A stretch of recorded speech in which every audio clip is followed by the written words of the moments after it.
All right, everybody, welcome to our weekly live stream that I do with Brian White from Future Oza. We've got Hans here from Hans C. Nelson. Both have YouTube channels as well. And one of the things we like to do every once in a while is do a review of the key news that's been happening over the last week, maybe even spilling over to the week before, the big things that are happening. So welcome, gentlemen. How are you guys doing? I am doing great. I can't speak for Hans, but it's been a pretty good week. Stock is doing, whatever it does, and I'm doing whatever I do. Yeah, that's a great way How are to you? put it. Okay. Well, let's The start stock with does what it does, and I do what I do. I do what I I think the do. reason why the stock is the way it is, of course, is because there's this kind of overhang, which is what's happening with Elon and his shareholder lawsuit that he had and his pay package. So there was development earlier today.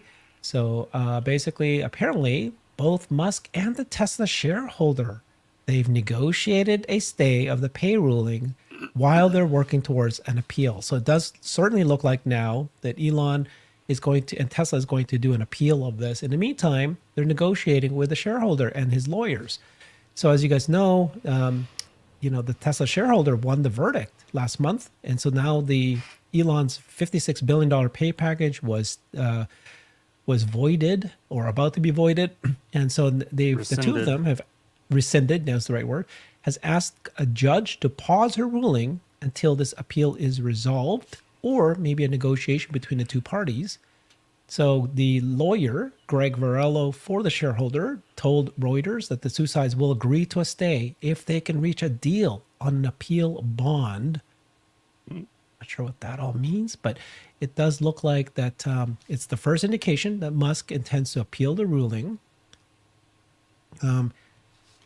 So they, in addition to moving this Tesla stake headquarters to Texas, but it looks like that before that Elon and Tesla can appeal, the two sides will propose a final order for approval by the judge.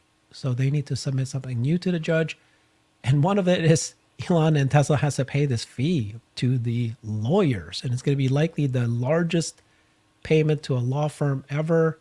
They need to tell the court their position on those fees by March 1st. And then it So, looks like that.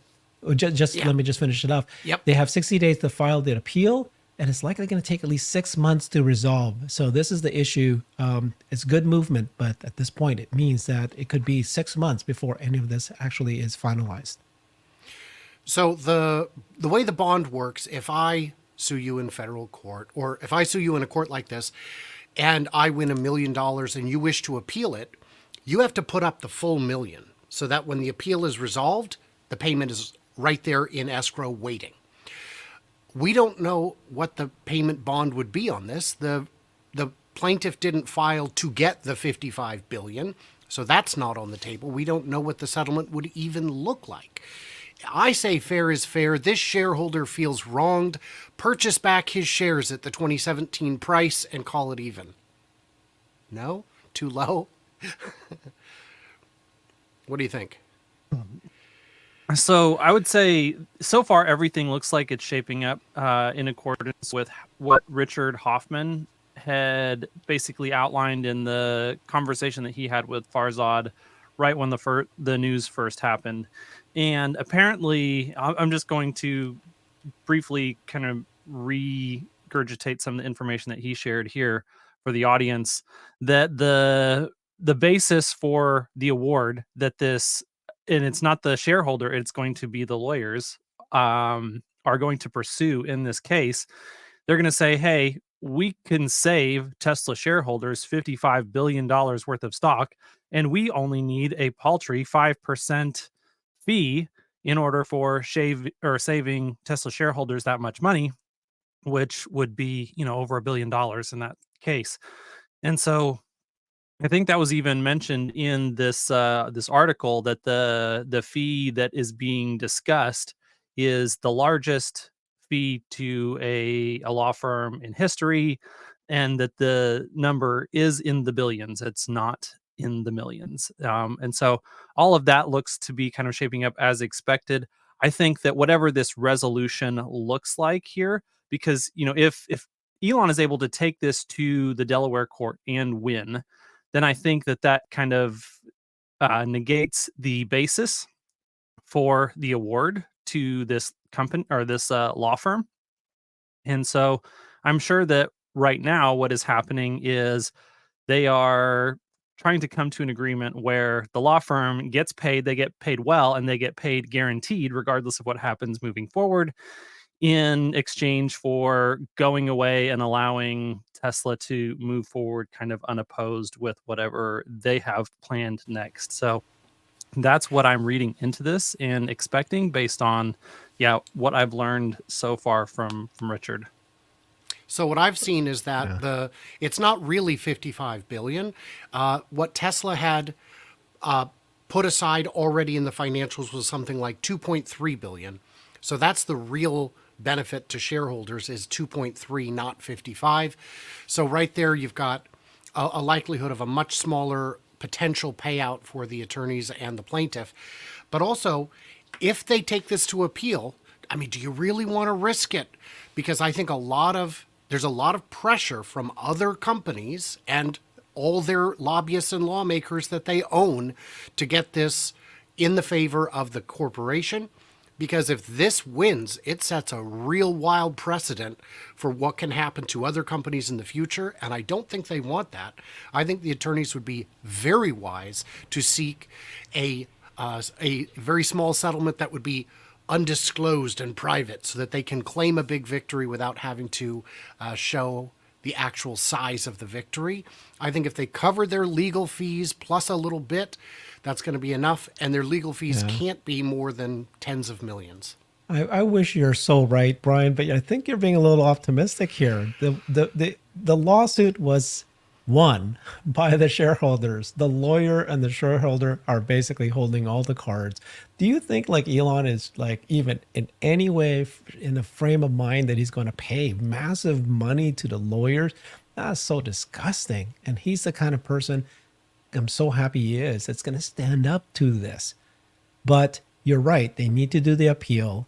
They need to get this thing go away. There's bigger things going on here. That's massive for Elon, for the company, for the world, right? This whole AI and robotics AI move. But boy, I just think that the lawyers and the shareholder have all the cards. They're not going to settle for just $1 billion, $2 billion. This is going to be quite a bit. I think they'd be crazy right. not to. I think they'd be crazy not to settle because you just don't know what the appeals court is going to say. And, even if you think the odds are good, it is a big, big gamble.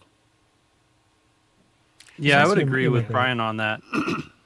Just because I think we're using the same logic. I do not think that the appeals court of Delaware can uphold this ruling. First, the reason that the court of Delaware is the default court for companies to incorporate in is because they are very stable and predictable. And one of the phrases from the ruling was, "This ruling boldly goes where no court of Delaware has ever gone before," which is like the exact opposite of the entire operating system of the business court of Delaware. And so for those reasons, and we're talking about insane amounts of corporate tax revenue that Delaware stands to lose by becoming an anathema state of business, not a default state of business, but do not ever incorporate in the state of Delaware for any reason whatsoever. If you imagine being a board member or an executive of one of these companies where you are now faced with the amount of uncertainty and risk posed by being incorporated in a state that is willing to become so creative with their application of judicial rulings. Just, that's not something that I want to, as an executive, go to bed worrying about. I just don't. There are so many other problems that they have to deal with on their plate. That's not something that sounds attractive. And so, this is not a situation that is lost on the appeals court. This is not a situation that is lost on members of the government in Delaware. This judge is there's just no way that everybody involved in Delaware is going to there's no upside for them to uphold this ruling. It's like, okay, judge, you made your point. Like, we have punished Elon enough. This is not something that they're willing to stick their necks out for, and basically walk the plank over. Like, there's no continued upside for the state of Delaware to pursue upholding this ruling. I agree Okay. entirely on all points.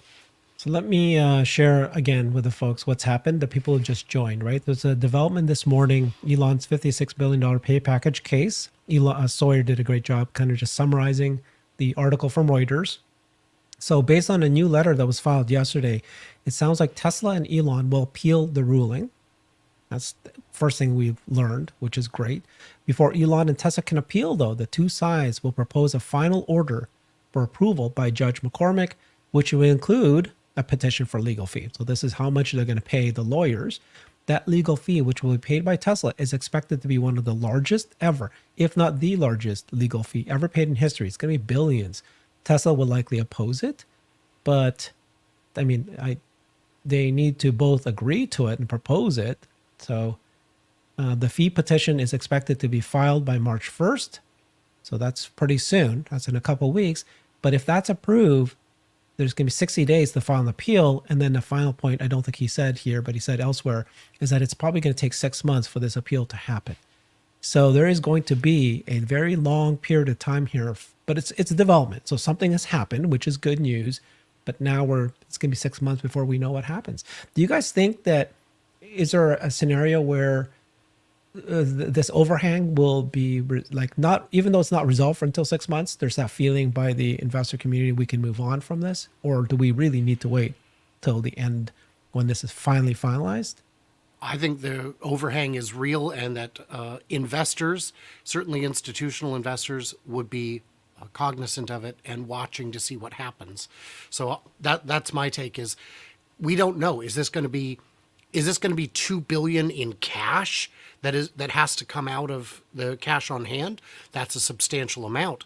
I don't think the settlement would say we'll just give you some shares, because they would immediately dump them on the open market, and that would create a little flash crash of sorts. So I think this overhang is real. Hans? Yeah, I think it's going to be a kind of a Twilight Zone sort of thing where there's going to be a number of shareholders who just kind of move on and they forget about this and they don't think about it. And then there's going to be others who this is a major deal for. And so I think that, we could see kind of erratic movement between groups of people who do and do not care about this ruling moving forward. But I would say, if you're thinking specifically about retail, we'll say it probably doesn't matter all that much. If you're talking specifically about institutional, then I think it matters a lot. And so then the question is, which one of those two groups is more, has more influence over the share price movement between now and when the rulings come in? And I would say, if we're talking about short-term price movements, my bet is that institutionals are going to have a higher impact on that price movement than retail. Yeah.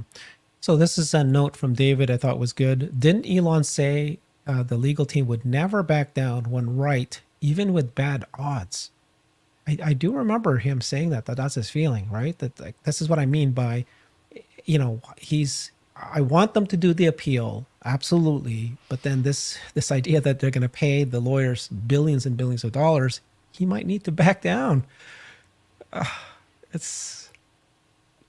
don't think that there's ahead. a difference between them asking for billions of dollars and Elon agreeing to, like, whatever backroom deal gets done is not going to be done anywhere close to the ridiculous amount that they're going to ask for in public court. That's a bargaining chip in this whole process. Yeah, that's true. That they can use as, like, if this goes through, we make billions of dollars. And so today we're offering you the chance to, for the low price of $100 million, walk away. Like, that's how this is going to play out.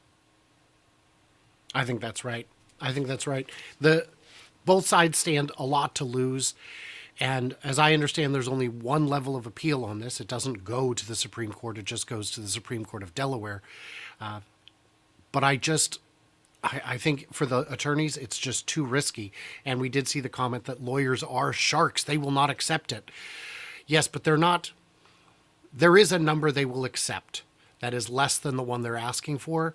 And the question is if that's a number Tesla will also accept, because there is risk and they're not all or nothing kind of people. They still want just to maximize the dollars for the risk. Yeah.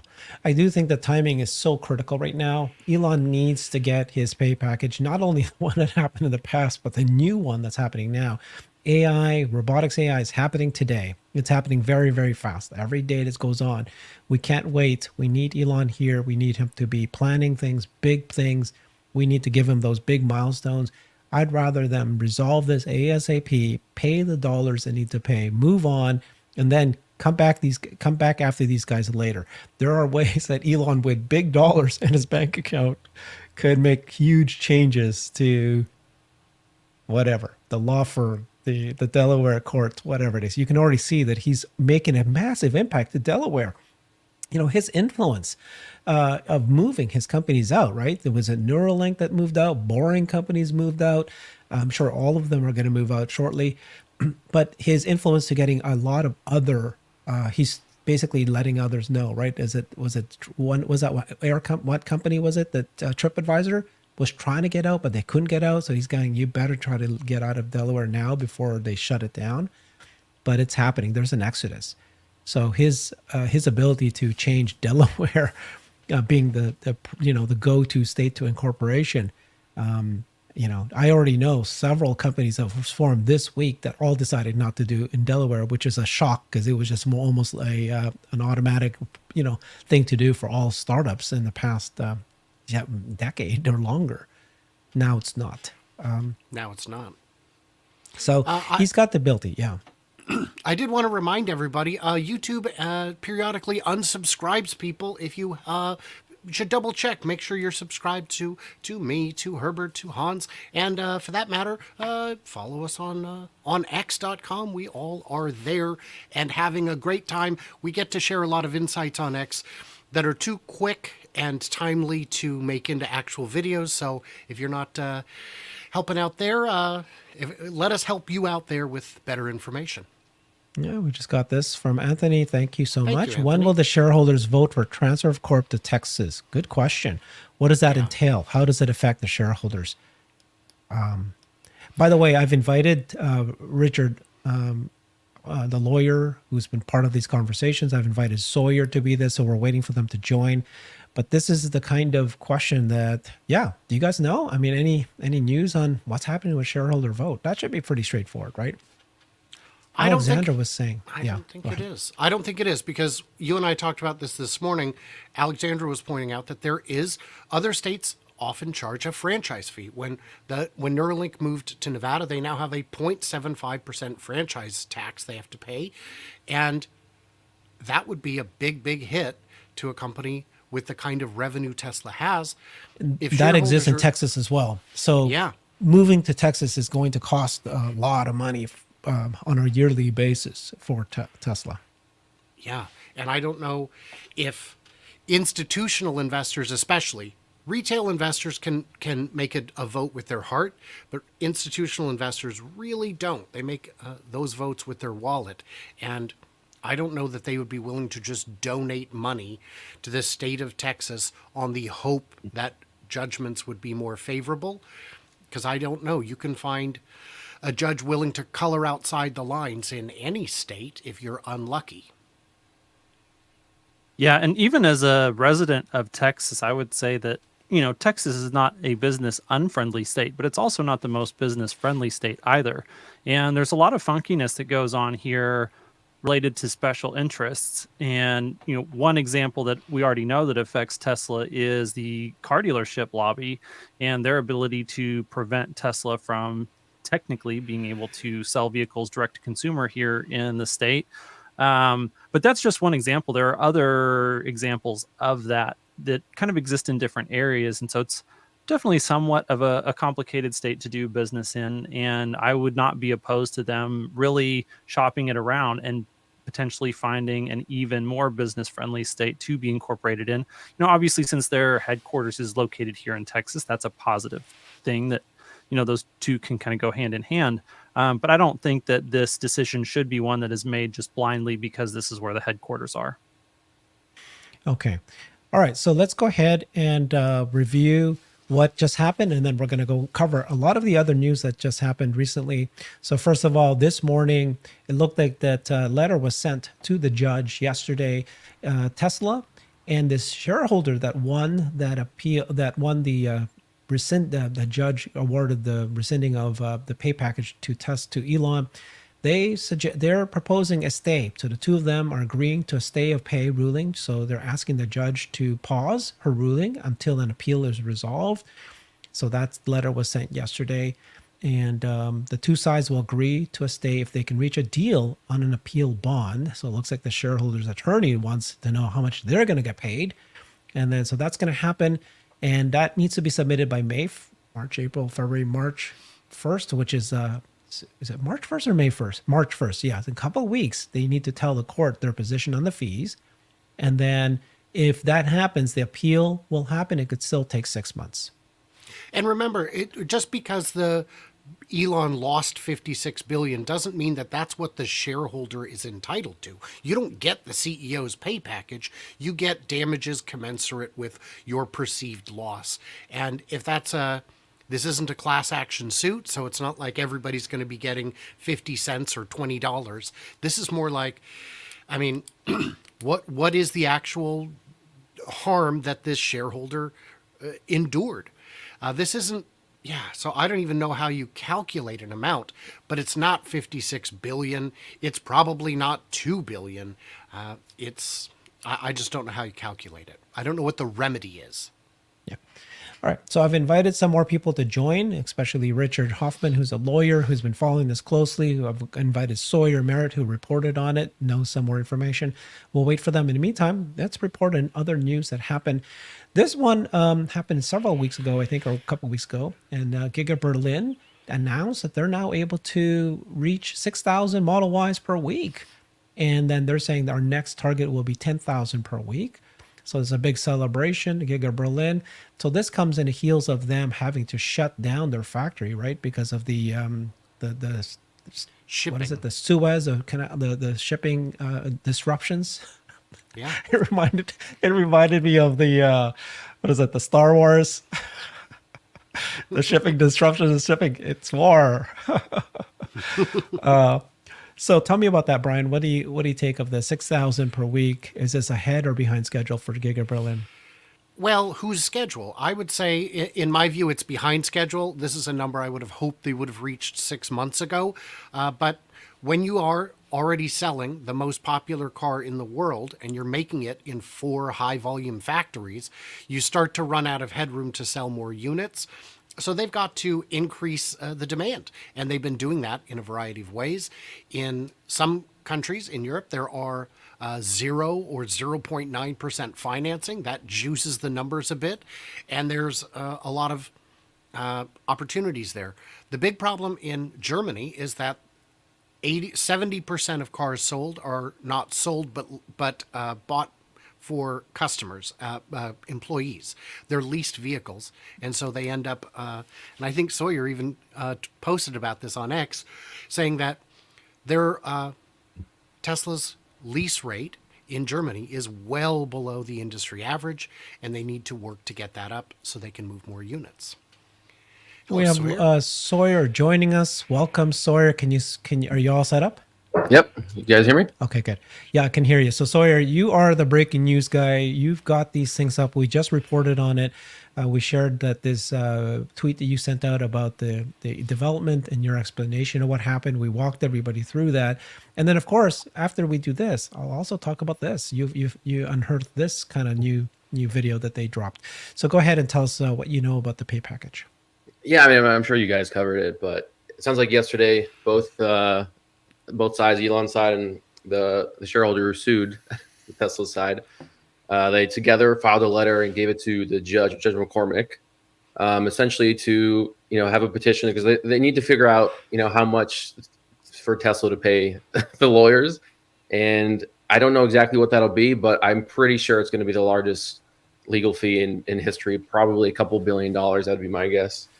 That doesn't mean that'll stay there long term. It sounds like Elon does want to appeal this based on the letter yesterday. So the petition should be filed by March 1st, according to the lawyer, the plaintiff's lawyer side. And if that's proved, then essentially Elon has 60 days, 2 months to file the appeal. And then once that process starts, I think max you should take like 6 months maybe for a result. Could be quicker. I don't know, but there's going to be some more uncertainty potentially in the months to come. So, Sora, do you think this is very good news, right? Because if they can appeal and if they say that I'm going to go ahead and pay the lawyer off, we're going to submit appeal, that the two sides are negotiated together, then at that point, the overhang would release and people will start feeling comfortable even waiting for the appeal? Or do you think this is going to be an overhang for 6 months? I mean, I hesitate to use the word overhang because I feel like we've overused that in the community with a lot of different things. But yeah, there's going to be uncertainty in terms of like what will happen with this appeal. Will the Delaware Supreme Court agree with Judge McCormick's ruling or not? And depending on that outcome, will sort of dictate the future of Elon Musk's compensation package potentially for his next one. If the Delaware Supreme Court does not agree with McCormick's ruling, then that sort of clears the path for Tesla to create a new compensation package that gets Elon Musk to 25%, probably just through similar market cap and operational milestones similar to the 2018 one. But if they agree with McCormick's ruling, it's a little bit more difficult because they can't go through the same process. I don't know what that would mean for the Tesla board, if there would need to be some shuffling. That's just speculation. A lot of unknowns. So I guess we're just going to have to sort of wait and see what the Supreme Court potentially rules on. Mm-hmm. You guys have questions for him? You're on mute. A question I would ask is, why would it be billions? Just because Elon is losing 56 billion, it doesn't mean that the plaintiff would be entitled to 56 billion. And Tesla isn't even paying 56 billion. The amount that they'd put aside to pay this was accounted at about 2.3 billion, whatever the value of the shares were at the time. Why would it be? Why is the legal opinion? And I haven't read the legal opinions. I'm not a lawyer. Why would it be so high, do you think? I believe it ends up, I'm not a lawyer either, so I don't know for sure, but I believe it's like a percentage of the total potential compensation that Elon Musk would have received, which doesn't make total sense to me. You could argue that the whole point of this, shareholder going after Tesla with his 9 shares was really just the lawyers like having their eyes wide open, be like, wow, we could potentially make a lot of money here. So it was really them wanting to do this rather than potentially the shareholder. So I think they saw a potential big payday and they might get it. So do you think so David, David asked this question earlier. Elon had already previously said we're not gonna kowtow to these kinds of scenario, even if it's a low chance of winning. We're gonna go and fight this. Is Elon is he gonna just pay the lawyers billions of dollars? I mean, maybe he has to just temporarily anyways, even if he appeals. I'm not sure. I think Elon feels like this ruling is so wrong in his opinion. And it's like, it sets a really bad precedent, to be honest, for the public markets, for Delaware, of course, that he feels like it's almost his duty to sort of appeal this. And, he doesn't know what the outcome will be, of course, but I think that's the least he should do, to be honest, at this point. I think it was me he replied to when he said that, like, we go after, I don't know the exact quote. I think it was late 2021. I had posted about Tesla settling a case from Yahoo News about, I think, something related to the legacy Model S and X. And he just sort of said, we're not gonna settle a case, or if we think we're wrong or right. I can't remember the exact quote. I'll try to find it. What I remember him saying was, if we're wrong, we won't fight it even if we think we could win. And if we're right, we will fight it even if we think we'll lose. Nice. That sounds about right. Yep. Okay. So what do you expect to be the next bit of news then? So you've got this that dropped yesterday, letter sent to them. You said that March 1st, which is really a couple of weeks from now, Yep. we're going to hear something else then. We'll probably see the petition filed. I would maybe even before March 1st. And then essentially from there, Elon has 2 months to sort of appeal this thing. Then appeal it. And then from then, you said, are you guessing the 6-month thing, or was that you, or is that somebody you read that somewhere? No, that's where I read. Yeah. That's, I guess, Okay. just a standard. Yeah. Standard that it could take 6 months for them to actually submit the appeal. So Mhm. this could, or the appeal will be resolved within 6 months. It sounds like resolved in around 6 months. Okay. Yeah. So we'll know within 6 months from now, one way or the other, what's happened here. It won't be the long drawn out process that we saw with the first case. I mean, the first part of it, that took 4 or 5 years, whatever it was. It won't be that long. So do you think that 6 months is something that Elon and the Tesla board could wait before? Not only do they know what happened to the previous pay package, but even before they can give them a new pay package? Do you think both parties would be willing to wait for that? I would think they would wait, to be honest, because depending on the outcome of that, Delaware Supreme Court ruling really changes things in terms of what Tesla is able to do for Elon in terms of next compensation package. So they might wait. I'm sure they're probably already working on it anyways, like just in case there's various, because they could take out the appeal at any time they want. They could just say, you know what, we're not going to pursue this, whatever. So they're going to probably work on the compensation stuff anyways. But the board will just do that separately on their own rather than, consulting with Elon probably. I think it's tricky to know whether or not to accept the verdict or appeal it, or how to negotiate it when the court didn't specify the remedy. I mean, what are we negotiating? So I think that it introduces a new layer of complication to the matter. Mm-hmm. Yeah, I heard the former SEC chairman say that, does a bad process need to overrule sort of good intention or whatever it was? The shareholders approved this, 73% of them, and the board approved it. Obviously, Elon too. He was accepting of it. So it's sort of uncharted territory. This hasn't really happened before. This is why it sets a bad precedent, because now you have all these companies like trying to scramble and getting out of Delaware the best they can because they're worried about similar things happening. And Neuralink and Boring Company, they're now based out of Nevada. I think Boring Company filed earlier last year. And now because Tesla's based in Texas, I think Elon said it makes sense for them to do it there. Otherwise, they probably would try to move to Nevada as well. Okay. Well, we're waiting for Richard Hoffman. Let's report on the second thing you posted this morning. And this was Tesla released a new video on how they made the new Model 3 better than the previous version. Franz said, we took out what I call the baby fat out of the front end. Where did you get this? This came directly from Tesla's X account?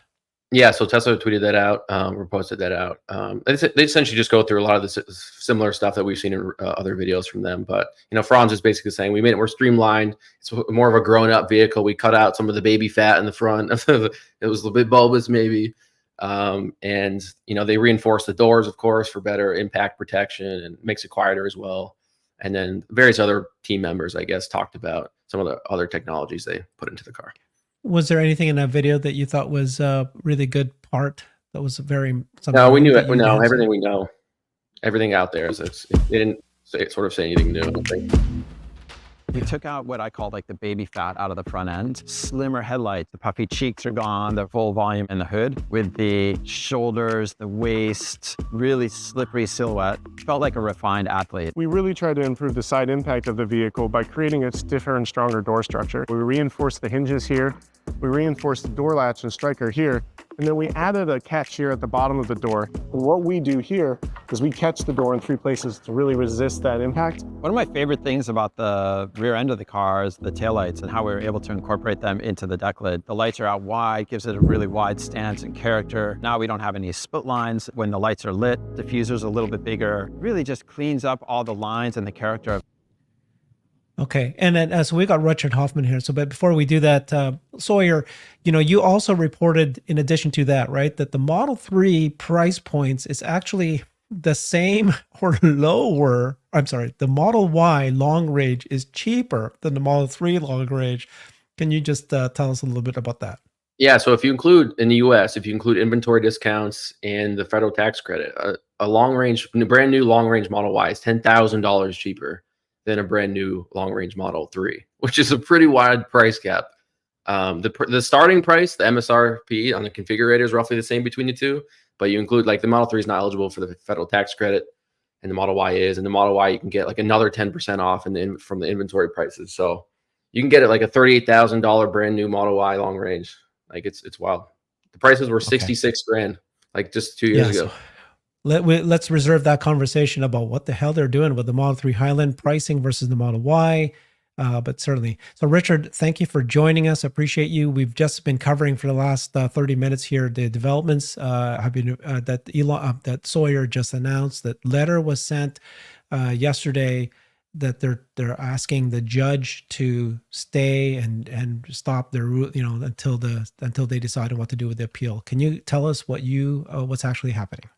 Yeah, so the two parties are trying to negotiate an amount of a bond. So to get a stay, you have to get an appeal bond. So the parties are trying to figure out a number. So what's the significance of the number? The number is supposed to reflect what the damage amount would be if they lose the appeal. So if there's $55 billion at stake in terms of this case, one could argue that should be the amount of the appeal. Somebody could argue it should be 2.5 billion, the actual value of it. But there'll be some argument like that. And to get an appeal bond, there are companies that do that. You give them generally 1% to 2% of the face amount of the bond. And you have to collateralize that amount also. So we'll just make up numbers. So let's say the appeal bond ends up being $10 billion. You'd have to pay $100 to $200 million for the bond premium, and then you'd have to collateralize the $10 billion with some kind of property, stock, something like that. If that happens and you get a stay, that means there can be no enforcement of the judgment. Now, what's the significance of the judgment? It's not the denial of the pay package, it's the attorney fee award. So what these guys, the plaintiff's attorneys, are going into, and I think the judge said that by March 1, both sides would submit papers as to the attorney's fee issue, whether that's just briefing or a motion, because generally it would be a motion. The prevailing party would file a motion. They would set forth how they determine the fee award, and there would be some award of fees.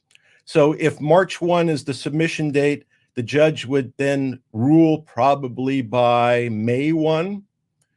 And then if a final decision was reached by May 1, Tesla and those parties would have 60 days to file a notice of appeal. So let's say that's July 1. And then the appeal would generally run, I know they said 6 months, but to be fair, probably this would be a heavily litigated appeal. So more likely 12 months, I would say, in Delaware. So you're looking somewhere between mid to late 2025.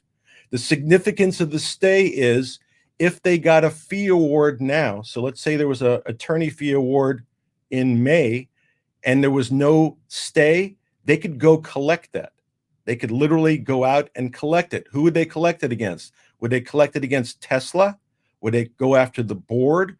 Would they go after Elon? Is there insurance in place that might cover some of these particular factors? If there is ultimately a judgment, I know there was a talk about why you would appeal. The reason why you'd appeal is the attorney fee award. The other things you might be able to work around, but the attorney fee award, if you elect not to appeal, that's going to stand. And it's going to be probably, my guess, the largest attorney fee award ever issued in the history of the United States. So that being the case, that's why you have to appeal, especially if the appeal, let's say, I'm speculating because we don't know what's going to happen March 1. So I'm just reading the tea leaves. But if there's an award and the award was going to be paid by the shareholders, there would be an extraordinary duty to appeal to protect the interests of the shareholders. So I don't think there's any way possible the appeal does not go forward. Now, in terms of the fee awards in Delaware, historically speaking, if you look around the country, if there's a $1 billion fee award, the average attorney fee recovery would be about 10%. So again, just using round numbers, if we're talking about $10 billion, that would be a $1 billion fee. However, in Delaware, two things. October 2023, Judge McCormick, this particular judge, said for any plaintiff's attorney to get a huge payout, they'd have to really be a substantial factor in the outcome. However, there was another case in Delaware after that called in Dell Computers. It was a class action that was settled for $1 billion. The plaintiff's attorneys who settled it sought 28.75% of the fee award. The fee award that was granted by the Delaware judge, not Judge McCormick, was in the amount of 26.67%. So they got, on a $1 billion settlement, the award of attorney's fees was $267,067,000 for a matter that wasn't tried. The judge set forth a formula how to determine if a fee award is reasonable, because generally the way you would look at the total time, a reasonable fee, hourly fee, you'd multiply it together, and that's kind of how you'd see if a fee was reasonable. But if it's a contingency fee matter, you have to kind of look at it differently. So you look at the amount of time that was put in, where in the case it resolved, the expertise of the attorney, the result, etc. And in Delaware, the Supreme Court held that using those factors, that 26.67 fee award was acceptable, was not excessive. So if Delaware can impose a attorney fee award of that size, if we're talking about $2.5 billion as the valuation, that's a $625 million attorney fee award. If we're talking about $55 billion, that's $14 billion. If that's coming out of the pockets of Tesla shareholders, that's not an insignificant sum. So we're at the beginning of it, but that's kind of like where my kind of where I'm looking in the future. And that's why it has to be appealed and vigorously appealed. Okay, I guess I'm so confused at this point. So thank you. You explained a lot of things, but the part is like, okay, so why are they then negotiating with the lawyers today, the plaintiff's lawyers now, so that the lawyers will know how much money that they will have in a bond? Then they're still going to do the appeal. Like, why? And you just said that the part of the appeal was to say, hey, the lawyer's fees are too excessive or whatever it is. But you know what I mean? Like, what's the benefit to Tesla to do this? Because if they can negotiate a lower bond amount with opposing counsel, the premium will be lower, the collateral will be lower, and the risk will be lower. If they aren't able to negotiate that, then they leave it to the judge, and they'll go in and ask the judge for the same thing. Judge, we want to stay, so we're entitled to an appeal. The judge would set it, and then you don't have control over that factor. The judge could issue a higher sum. You'd be liable for more of a premium and more collateral.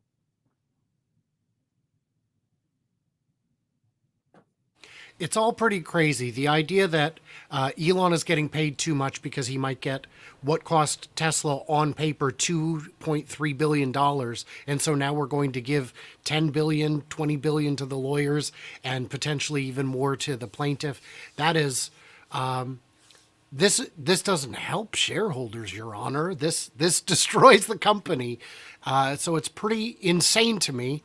And I'm very curious to see how it's going to work out. Yeah, so just to try to explain it again as briefly as I can. So the stay is just to stop enforcement of the attorney fee judgment. That's really what it's designed to do. Obviously, if there's a stay, though, that means they can't impose a pay package for that period of time also. So the pay package would have to start with the new period, and they would have to see how the appeal worked out, and then they would adjust. If the stay is not granted and there's some level of enforcement, and I guess theoretically they could go back with the pay package back to 2018 also. So it has different angles it can go based upon what the judge decides. Obviously, this judge is a case of first impression. Part of the problem with the judge's decision is it's going to be scrutinized very carefully because the standard of proof she used in imposing the highest standard of proof, and that she basically flipped the burden of proof from the plaintiff to defendant. So Elon had not only the highest standard of proof, but it was on him as opposed to the plaintiff. So all those things are going to be, decided on appeal, and they're very, that there's certain issues that they're not BS issues. Those are real issues. So I think Tesla has a good shot at, prevailing, but the risk obviously is also immense. Okay. So from what happened this morning, you're pretty certain at this point that there's going to be an appeal. Tesla and Elon is going to do an appeal, correct? Yes. What's the best outcome for Tesla? Like if I was Tesla and Elon, I want Elon to have his comp package not only resolved for the past, but the future. What's the fastest way for them to do this? Is there any way that they can negotiate with the shareholder and the shareholder's attorneys and say, look, I'm going to pay you guys this much, go away, or no? Yeah, they could negotiate. They still can negotiate a deal. And again, this deal is attorney's fees, not anything else. So it's not that they have to approach, I forgot the gentleman's name, Torrento, who's getting paid 10 grand here, or whatever he's making, the lead plaintiff in the case. Yeah. It's all attorney's fees. So if they negotiate a deal with the attorney's fees, and it may involve insurance. So, there's insurance paying defense costs. So they're paying out millions of dollars anyway. So you might put together a pot, and the plaintiff's attorney may not want to take the risk because they could lose the appeal and get nothing. So it's most likely that there would be attempted negotiations to resolve it beforehand. Okay. And then the judgment would be like it never happened at that point in time. Okay, that's, I think, what's happening, right? So now earlier, Hans and Brian were saying that it's that who's got the upper hand? I was saying that the lawyers have the upper hand. They're saying no, they don't want to risk losing anything. They'd rather just negotiate now, get something from Tesla and Elon. Let's say that Tesla and Elon say, I'm going to give you guys $2 billion, go away. Or do you think that they're not going to be able to ask that much? I mean, who's got the upper hand? Listen, if they offer to me, I'm going to retire tomorrow. So I'll go for it. Yeah. Listen, it's a realistic argument, unless there's some compelling reason beyond financial. If somebody comes to the attorneys and say, here's $2 billion or whatever the number is, and go away, they'll go away. Unless there's some, unless it's a political move or there's some campaign or something beyond that, from a business standpoint, it's just doing business. Richard, I have a quick question. I'll go ahead, Hans. Go ahead. Yeah, on that, I was just going to ask about what do you think the likelihood is that the appeal will actually go in Elon's favor, given the amount of political pressure? And, maybe it's just all in my mind, but I would assume, and we've kind of talked about this earlier, that the state of Delaware does not like all of these companies fleeing from the state of being incorporated in the state of Delaware. And I think that, already we've seen a massive shift in just the assumption that companies should by default incorporate there. So given those factors, what do you think, if you were the plaintiff's attorney, would you think that you stood a snowball's chance in hell at winning the appeal? Well, I think I would stand a snowball's chance because, in general, most appeals are lost. So if you're just kind of looking on the grand scheme of things, because when somebody's evaluating an appeal, a judge, they're not looking at it the same way that they're doing in a trial. They don't look at the facts. They're looking for errors of law. So they're not looking to recreate the facts and decide, you decide it was pink and it should be blue. That's not their decision. They're deciding to see whether the application of the law is improper. And, like we're talking now, so his plaintiff's attorney not considered that this judge kind of stepped out, farther than other judges, and that creates a risk? Yes, they will. But I don't think they'll just dismiss it, because they also understand that Delaware is, in some ways, is now trying to protect activist shareholders in this way. And I don't think they would have a conversation with the Supreme Court of Delaware and instruct them what to do. But the flip side is true also. they inherently recognize that the more they become a pain in the ass for corporations doing business in Delaware, the more they're going to leave, the less money it's going to come into the coffers of the state, and the less money and less value it's going to be to the citizens of Delaware. So it does have that impact too. Richard, assuming Tesla and Elon press forward an appeal, and it seems like they will, would there be any good reason Tesla might pull their appeal in the coming months, or do you expect them to sort of just follow it all the way through until they get a Delaware Supreme Court ruling? Well, I mean, if they resolve it, if they work out the attorney's fees and they can move on and they feel comfortable, because they also have to feel comfortable they can construct whatever pay package they want without it being interfered with again. But I think if they're comfortable with that and they reach a deal, they would just, yeah, you're correct, by the way. You could take it up to, literally, this is a very perfect scenario. I had an appeal pending. The oral argument is today at 1:30. We mutually agreed to dismiss the appeal last night. We filed it last night. So you could literally take it down to the last minute, and that's negotiation also. So if you're plaintiff's counsel, do you want to roll now, or do you want to make them sweat and show that you really think you have a good case and try to extract some more money? One or the other. But yes, you can bail at any time. Okay, Richard, tell me if I'm wrong. This is what I'm interpreting from everything you and Sawyer have, you guys are educating me. Okay, tell me if I'm completely wrong. I think this sounds like it's good news.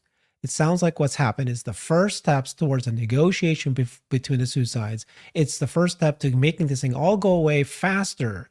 I don't think they're going to go through appeal anymore, but like you said, they might need to do that for negotiation. But it's like turning out to be that they want this thing go away as fast as possible and they're willing to put the money in. Is that fair to believe this way? A little hope on my side, a little optimism on my side, or am I just, no, this is just standard step by step taking what they have to do because of the ruling that went against them? Well, the first thing I caught my eye when I read one of the articles this morning was plaintiff's counsel agreeing to the stay. So to me, that's basically asserting to the world, I'm ready to negotiate. Okay. That's what plaintiff's counsel is saying. So that's the way I read it. I would be more concerned if plaintiff's counsel said, we oppose any stay and we'll oppose it on appeal. And I've seen that stance taken a lot of times, and that's not suggesting you're going to negotiate it first. But I was pleased by that position. Feel good. Now, we wanted to ask you this question too, Richard. Earlier, Elon actually many years ago replied to Sawyer, and he said something like, we'll never back down. Our lawyers will never back down, despite that the chances are low of winning. If it's wrong, if it's right, we'll never back down. We'll always continue to fight back. Something like that. So why would he now back down and pay lawyers' fees, which is billions of dollars? I mean, I think, of course, this is different. We're talking about his comp package, which is in the multi-billions. We're talking about the future of robotics AI, that they need to get a new comp package now. I completely want them to back down. Give these guys $2 billion, go away. But what's your read about Elon? Yeah, I think counsel for Elon will instruct him, listen, you have a shareholder risk of X dollars. You can't expose your shareholders to that, so you got to resolve it. And you explain it the same way to the shareholders. It had nothing to do with me. I was trying to protect the shareholders. I was advised to resolve it, and I did so. It doesn't change my opinion whether I think the judge in Delaware, and I think, by the way, this part would probably be like 45 minutes long, this next part. Doesn't change my view that the judge in Delaware was improper and 45 minutes of a tirade. But the first part, he'd follow legal counsel's advice, and it wouldn't be for his own benefit. It would be for the benefit of the shareholders. And that takes it kind of out of his responsibility at that point in time.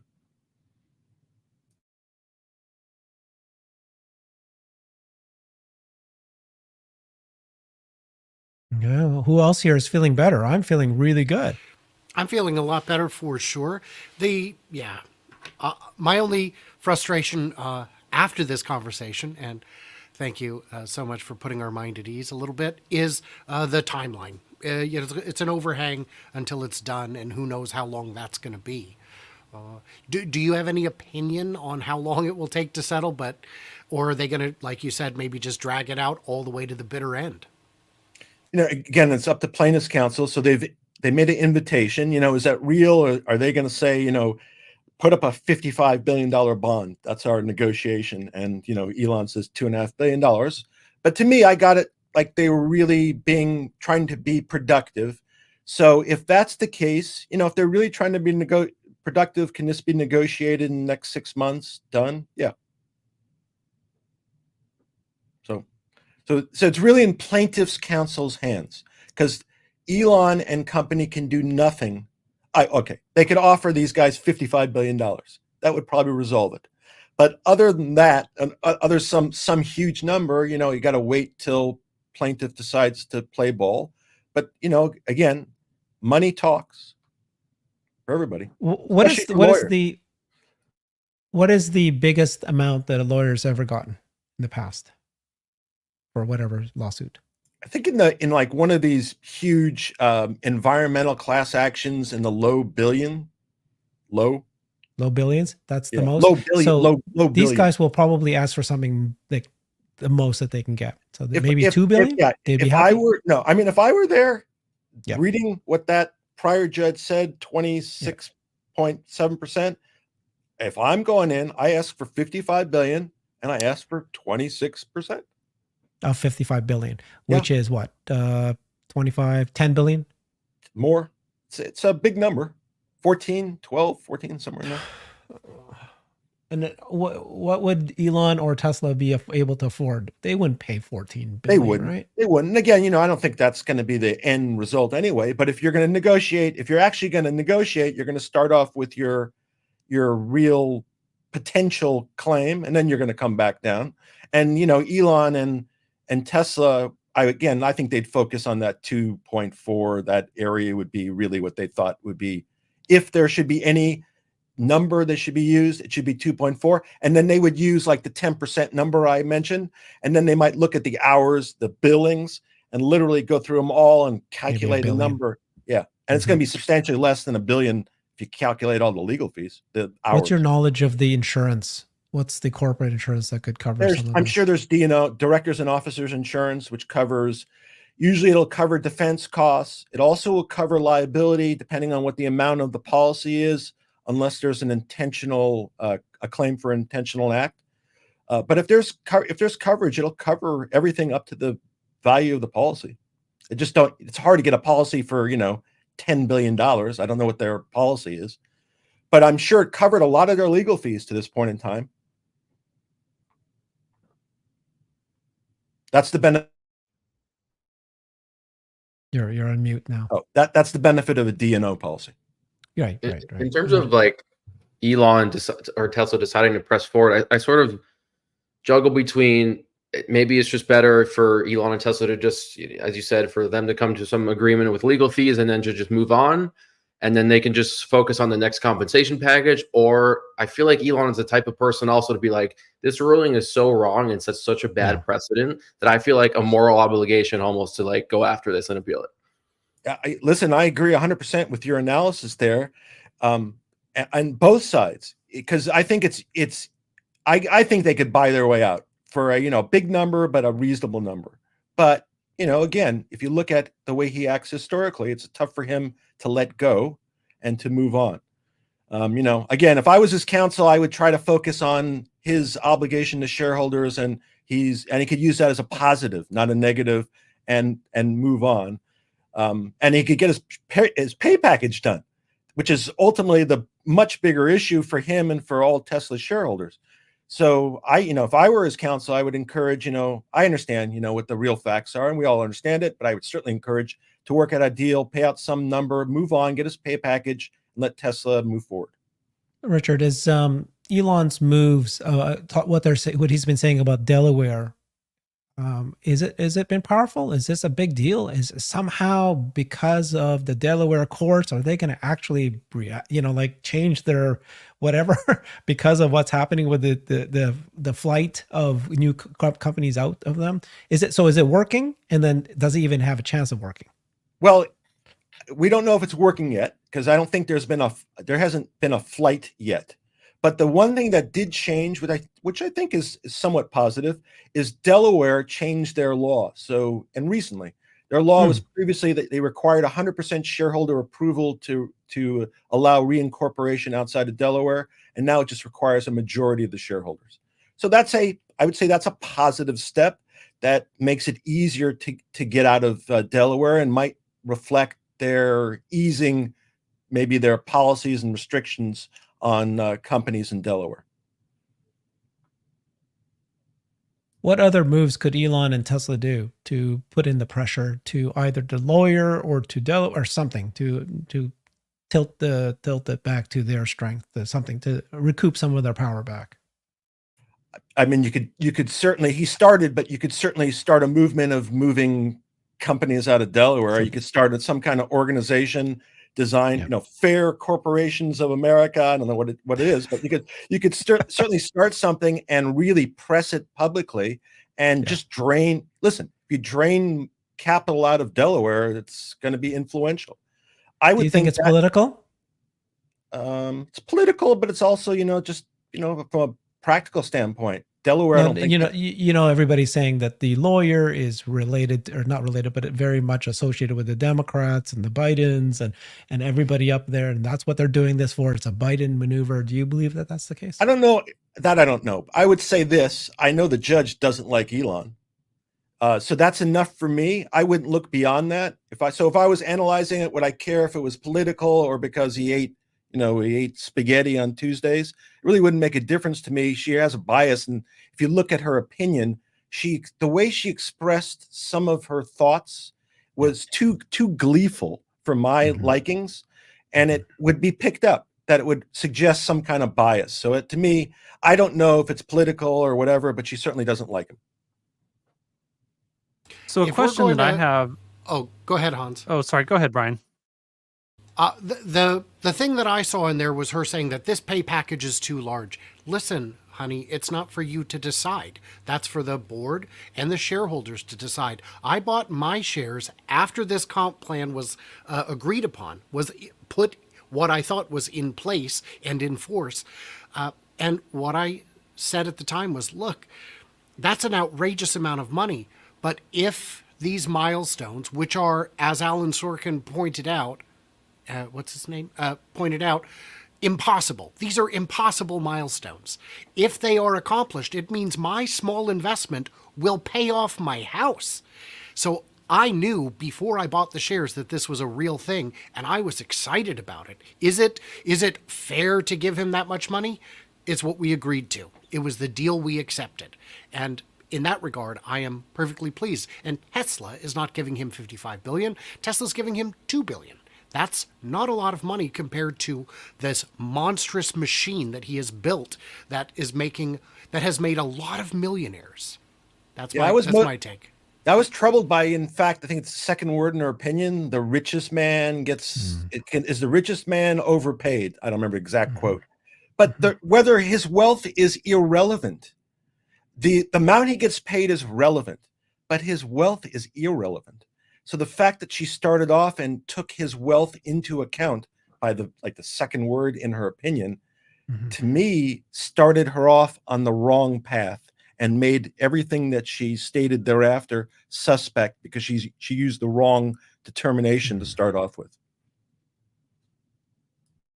So the question that I was going to ask earlier is, is it possible for Tesla to negotiate a deal with the plaintiff's attorneys where they basically waive their right to actually get a larger fee award if the appeal were to lose, but in exchange for that take like a guaranteed, basically for Tesla to be able to proceed forward with the appeal, and the attorneys just accept whatever the fee award was at this initial time, regardless of the outcome of the appeal, so that Tesla is kind of free to try to pursue the appeal as vigorously as possible, and the plaintiff's attorneys just have whatever size award that they agree to mutually without the input from the court. Yeah, so let me answer it this way. So if you maybe have 5 issues on appeal, could you settle out 2 of them and then just go and litigate the 3? Yeah. So you could agree to on a fee award, you could agree on some other circumstances, and maybe the overall question was the judge allowed to do this, and should the pay package survive? Is that the only issue on appeal? Yeah, you could do it like that. Yes.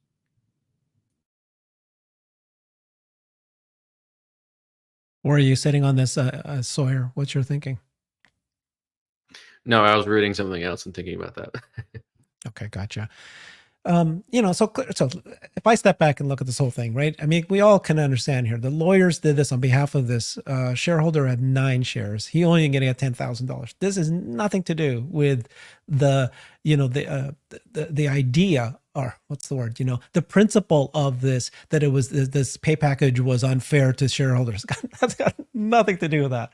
This is all about a money grab by the lawyers. They ended up getting the judge to side with them.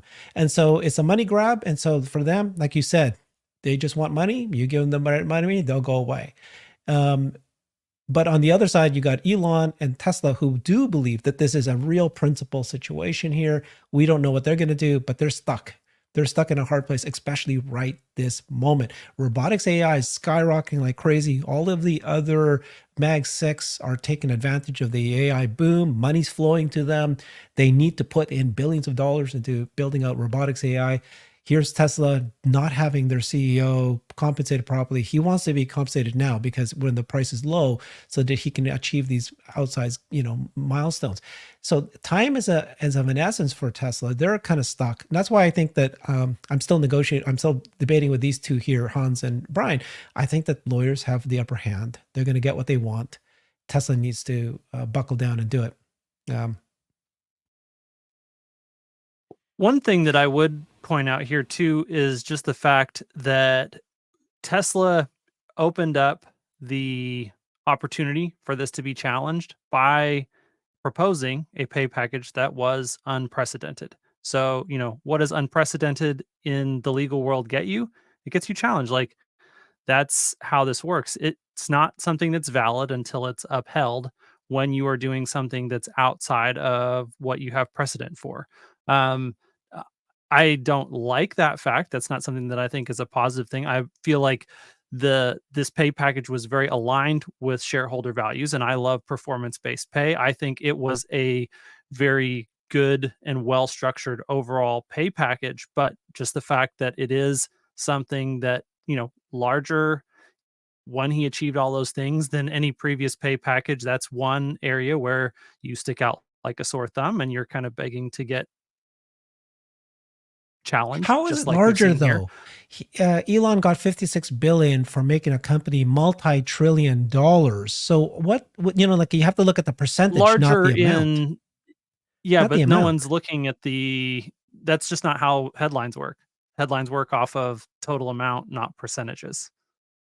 I was going to say, I think what's unfair is that it's the timing of the trial or the result that influences the result in this way.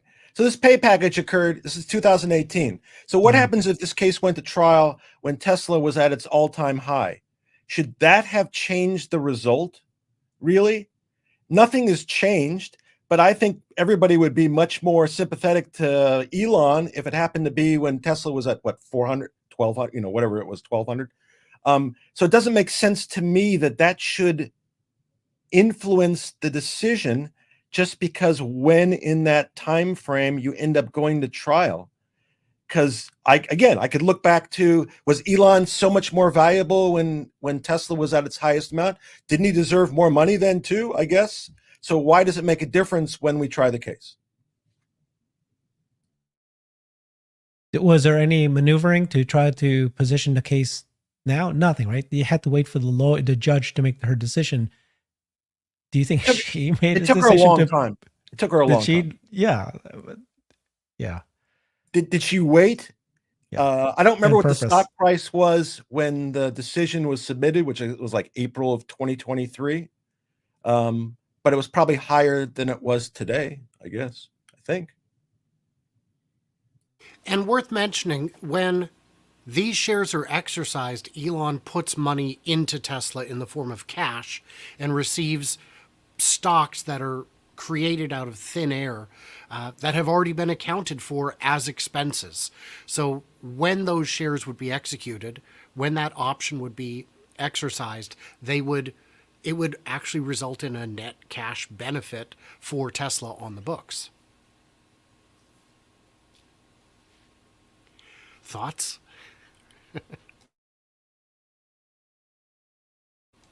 Got some dead air here. Yeah, I don't know.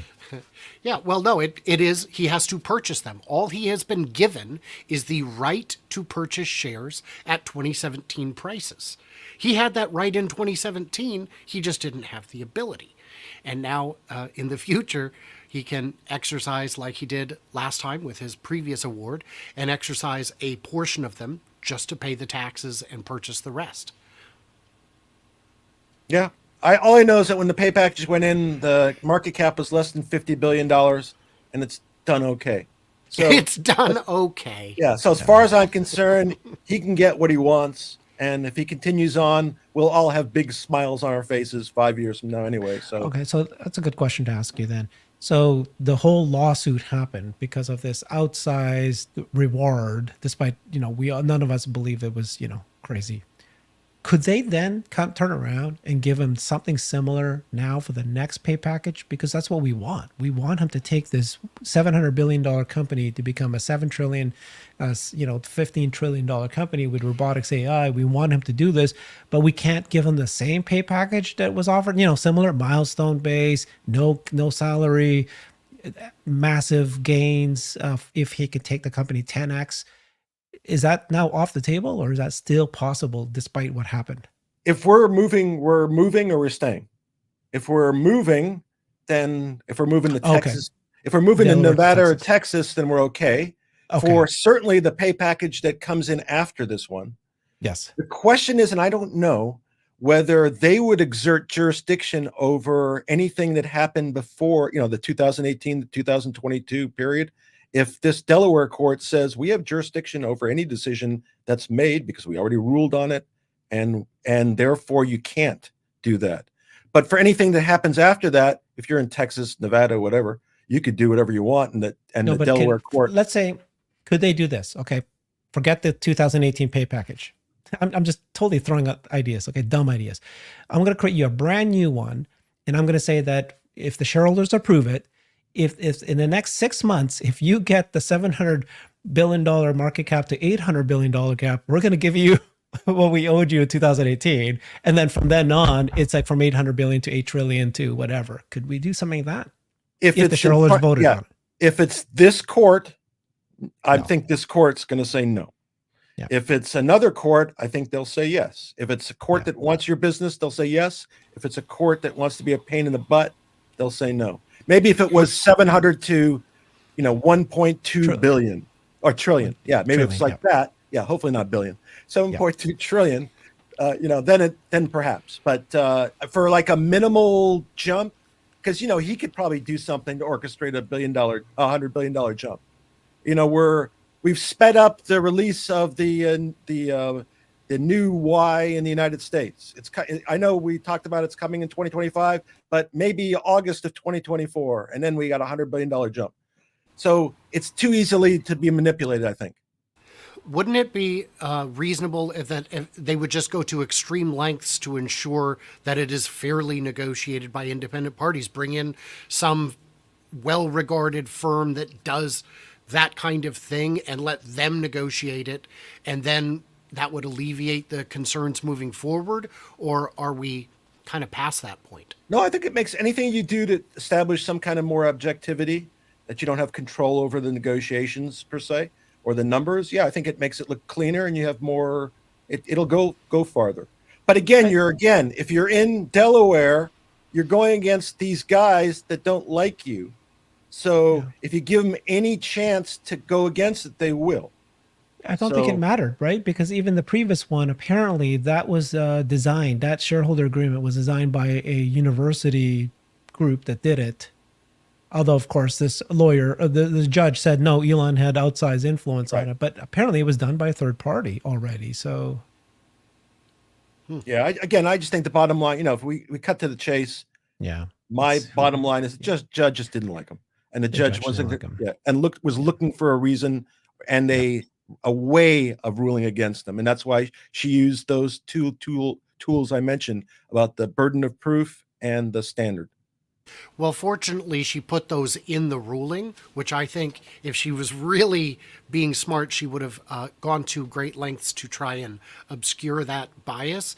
But they are in the ruling, and I think I would hope that that would open the door to some amount of challenge on appeal. But on Listen, that, of course, I don't know. If she were really, this is my opinion, obviously not legal advice. If she were really prudent and she really wanted her ruling to stand, what she should have done is used the old standard of proof, imposed the burden of proof on the plaintiff, and since it's a factual question for her to decide, she decides to come down on the side of the plaintiff. And there's no issue about she shifted, she made this kind of weird evidentiary change, and she shifted the burden of proof, which gave Elon and his crew the number one appealable issue. So I think that was, and I think she might have been overwhelmed by her dislike for Elon and her willingness to be stridently in public about that stance. What's your best guess then? If they don't negotiate now and they do take it to appeal, what's your best guess of the likelihood that Tesla could win the appeal? More than 50-50. I mean, generally it'll be less than 50. I can't say because I don't know the judges in Delaware. Generally, you're more likely to lose. So Right, you said that earlier. Yeah. So this case, I would say they're more likely to win, but whatever I said, they're 62.4% chance to win.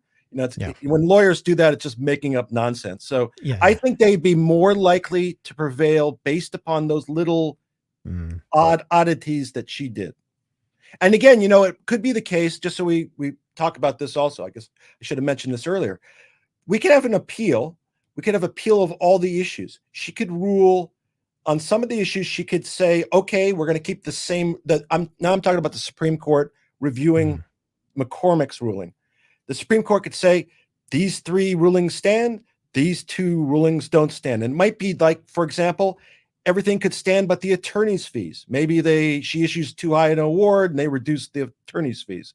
So all those are possible in front of the Supreme Court of Delaware.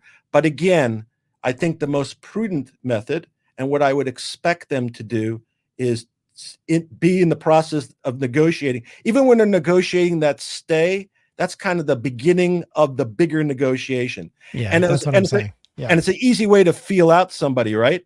If you can't negotiate this preliminary issue, trying to get the bigger issue is going to be a waste of time. But that's how I would interpret it. All right. So procedural question, what if the Supreme Court on appeal decides that Judge McCormick was not able to pull the switcheroo on the burden of proof that she pulled, and that the burden of proof should have been on the plaintiff rather than on Elon? Does that mean basically the whole rest of the case from that point forward gets retried, or what happens in that scenario? So the options are, they could say it was not a prejudicial error. So they could say, yeah, there's a mistake, but it didn't affect the outcome of the case. They could impose their own ruling on it. So if they said, well, the wrong burden of proof was imposed, we deem that if the correct burden was imposed, the result would be as follows, and we're going to actually change the result. Or they could send it back to the trial court with instructions, say, use this standard of proof, retry the case.